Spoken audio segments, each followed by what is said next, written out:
Clover cheese is for those who love life, where everything falls into place and melts away our cares, adding joy and stretching our imagination. Clover, for the love of cheese. Made with love by Clover. Chef Dumi and I are back with our guest Imtiaz Hart, who is making his way into our hearts through his incredibly delicious recipes. Now, we're also inspired with the versatile ways in which eggs can be used. And one of the best combinations has to be a bread pudding. Now, we have all come to know the sweet version, but today our chefs are going to be showing us the elite version with spinach, mushroom, and clover cheese. We're talking about a bread pudding here, but we're turning it up on its head. We're turning it on its head. I mean, we all used to the sweet version. And I decided, let's make a savory version, because technically the sweet version is eggs. That is a custard mixed with the milk and then your sweetness in there. Oh, wow. Now, Palisa, remember we mentioned the fact that we're going to be making the custard here. So you're going to be making the egg part of what this dish is about. So I'm going to be chopping up some onions that are going to go into the filling. And then Imtiaz and I are doing the filling, right? You are making the egg custard, which normally, if you're making a bread pudding, that's where you'd add your sugar and all of that. Yeah, that's where the sweetness would go in. Yeah. So this instance, I'm trying to remind you what we did on Tuesday is that we did a Scotch egg, right? So we boiled it and we had that whole, so we were basically eating the egg.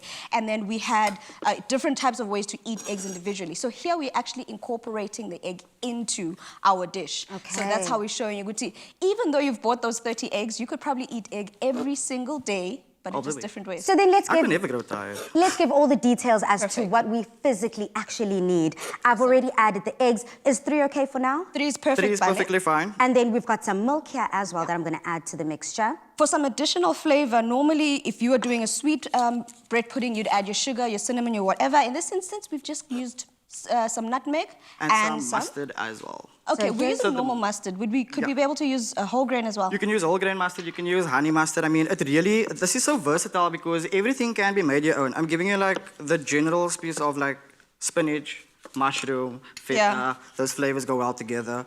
But remember that you could make anything your own. The basis of this is the bread, the egg mixture, and then the spices you want to add to that highlights whatever you yourself love. In there we're having nutmeg today because I love that flavor that nutmeg brings, especially the marriage that it has with mushrooms and spinach. So I just want to touch on something, Chef, because I'm going to keep calling you Chef, because you've decided to start studying. Please don't stop.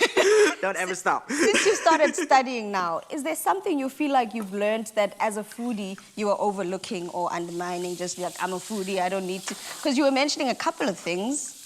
That is true. So on Taste Master, there was this feud between the chefs and the foodies. No comment. I don't know what he's talking about. I don't know what, Oh, wow. So essentially, we saw a little bit of a showdown. Yeah, and this foodie was one of the people that were like, I can do anything a chef can. But doesn't... And then I realized that chefs know more. Wow. Chefs can do more. So not to brag. Not to brag. You go to school for it for a reason, you know? There's certain things that get learned. And that's the great part about it, that once you've learned a couple of tricks, and then you come here and you show off and you tell us about a savory bread pudding. I never thought of a savory bread pudding, just by the way. So a lot of things that you learn in chefing is actually the basis of cooking. So you start off with things like stock production, you start off with how to cut up chicken, you start off with filleting, things that we overlook, but actually our impoverished nation needs to learn. Because if you think about it, all of those are cheaper ingredients. True. To buy a whole chicken is so much cheaper, and just learning how to actually portion it for yourself could just make life easier. Awesome. I love the fact here that we are breaking down the importance of not only taking a passion and making a career out of it, but also getting that schooling background. You know, at the end of the day, with the YouTube, with social media, and all of these different things that are at our disposal and platforms that are at our disposal, a lot of people don't see the actual benefits of sitting down with a book and physically learning, doing that research that I think the actual hard work that goes into it. Yeah, I love that. Actually having to do my assignment this week, and then I have a test, and then I have an assignment. But where's the fun place? In the kitchen. And speaking about fun in the kitchen, I'm already onto the bread. We've got this delicious fresh bread here that I'm cutting up. Is this enough? Is this like the slice so that's big perfect. enough? So like I said, this is a very versatile dish. Nothing has to be perfect. Okay. And then I've made them little squares. Is this the squares that Dumi was talking about? Then I can just pop it inside. Pop it in. Okay. And so let me another thing, you don't have to use French loaves. French loaf is just easier to cut and chop up. You can use sourdough. I mean, we can literally go as far as saying if you have a loaf of bread, cut it up into little squares and throw that in there. It is not specifically just for certain breads. And then touch my like is mine. We normally also say that if you're going to do a recipe like this, day-old bread is great because of the fact that you don't have to worry about it falling apart as you're cooking it. It actually soaks up all that moisture. So in this instance, you're doing that, Palisa, showing us exactly how to make the custard. You're making the filling. I'm making the topping, because, you know, I like to stay on top of things. Yeah. I'm grating some cheese here, and I'm using some Clover cheddar cheese.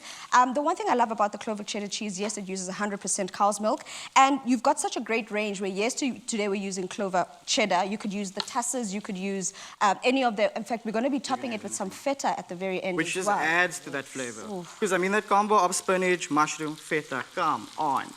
So, Domi, when you do promise elite enjoyment when it comes to this recipe, is that what you're talking about, that Clover class, that cheese? Exactly, Palisa. Clover's been in our lives forever. I mean, if I go back to the days, I cannot imagine my fridge without any Clover product in there. So what better way to zhuzh up our dish than to add a quality product that is trusted and that also brings in all that flavor that you need. So, Chef, I don't know if you want to just tell us what you're doing there halfway. Okay, so what you're doing is you don't want to actually cook your mushrooms all the way through because it's still going to go into the oven.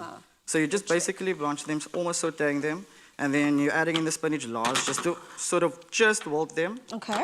What I would suggest is pulling out the thyme leaves. Okay. So if you don't have fresh thyme, you can use the dry version, but honestly, I just feel like fresh is the best way to go. Bali, Hey. we can now assemble our beauty. In fact, Chef, you carry on here, and then I'm going to finish up our dish that we've got cooking over here. That is perfect. And I'm So gonna what Pali crumble the did over feta. here was mix through that. Should I add more of the mixture? Yeah, let us do the Or fold the other way down. around. We're gonna put that in there.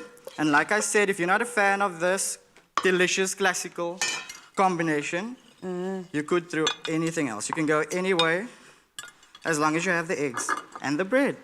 Awesome Good stuff. to go. It's already smelling so delicious here. And I suppose it's because you've already sauteed those vegetables. Exactly. They've already made their way through the pan. They've incorporated together. Dumi, this is now the time where that feta comes through. Correct, Balisa. So we've got some that we've made a little earlier over here. It's gone into the oven. The whole idea is just to cook it for about 10, 15 minutes. So all we're doing now is we've crumbled it, we've cooked it up. All I'm doing is crumbling some feta here. We've got different flavors. So the one we're using over here is the one that has got mixed herbs. So this is it. The dish is done. You can enjoy it nice and hot. You can cool it down. It's completely up to you. Beautiful. We're seeing here cheese being used in 2 different ways, 2 different varieties of cheeses. So it doesn't matter what you decide to make, doesn't matter how you remix this dish. Whatever you have at home should be good to go. And voila, it comes out looking that good, Dumi. Thank you. Imtiaz, step back before you eat it all up. Now, nothing but elite quality, elite taste, and elite texture. To get this recipe, just head over to afternoonexpress.co.za.